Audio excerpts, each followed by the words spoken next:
America అంటే ఎవరికైనా టక్కున గుర్తుకు వచ్చేది స్టాచ్యూ ఆఫ్ లిబర్టీ. న్యూయార్క్ నడిబొట్టిన నీటి మధ్యలో ఎత్తైన స్త్రీ విగ్రహం అమెరికాకే తలమానికం. ఓ చేతిలో పుస్తకం, మరో చేతిలో కాగడాతో అమెరికన్ల స్వేచ్ఛకు చిహ్నంగా నిలుస్తుంది. 140 సంవత్సరాల క్రితం ఫ్రెంచ్ శిల్పి చెక్కిన ఈ కళాఖండం లేకుండా న్యూయార్క్ నగరాన్ని ఊహించుకోగలమా? నిలువెత్తు విగ్రహం కనిపిస్తుంటే అది లేకుండా ఎందుకు పోతుంది అనేదేగా మీ ప్రశ్న. Watch this video. అమెరికా అంటేనే స్వేచ్ఛ, స్వాతంత్రాలకు పుట్టినిల్లని చెప్పుకుంటారు. అందుకే అమెరికా 100 ఏళ్ల స్వాతంత్ర సంబరాలకు గుర్తుగా ఫ్రెంచ్ లిబర్టీ ఆఫ్ స్టాచ్యూని కానుకగా ఇచ్చింది. ఫ్రెంచ్ శిల్పి ఫెడరిక్ దీనిని డిజైన్ చేశారు. అప్పటినుంచి స్టాచ్యూ ఆఫ్ లిబర్టీ అన్నది అమెరికాకు ఓ ఐకాన్గా మారిపోయింది. అయితే ఇన్ని వందల సంవత్సరాల తర్వాత తామిచ్చిన విగ్రహాన్ని తిరిగి ఇచ్చేయాలని ఫ్రాన్స్ డిమాండ్ చేస్తోంది. దీనికి ప్రధాన కారణం ఎవరో తెలుసా? ఇంకెవరు, ఘనత వహించిన ట్రంప్ గారు.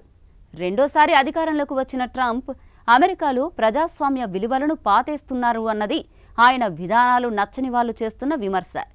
ఫ్రాన్స్ రాజకీయ నేతలు కూడా ఇదే అభిప్రాయంతో ఉన్నారు. అసంబద్ధమైన విధానాలతో ప్రజాస్వామ్యమనే పదానికే విలువ లేకుండా చేస్తున్నారని ట్రంప్ అలా అంటున్నారని, అలాంటప్పుడు స్వేచ్ఛకు చిహ్నమైన స్టాచ్యూ ఆఫ్ లిబర్టీ మీకెందుకని European parliament member Raphael Glucksmann తీవ్రంగానే విమర్శించారు.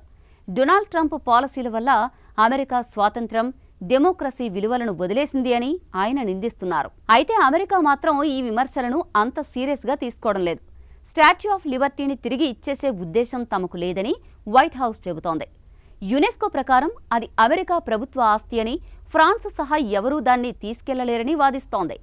వాస్తవానికి ఫ్రెంచ్ నేతల అభిప్రాయం కూడా ఆ విగ్రహాన్ని తీసుకెళ్లాలని కాదు.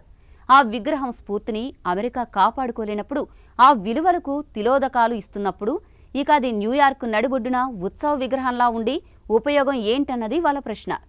నిజమే, లిబర్టీ ఆఫ్ స్టాచ్యూని చూసినప్పుడు అమెరికా పాటించే ప్రజాస్వామ్య విలువలు గుర్తుకు రావాలి. ఆ విలువలను కాపాడాల్సిన బాధ్యత ఖచ్చితంగా ట్రంప్ సర్కారుదే.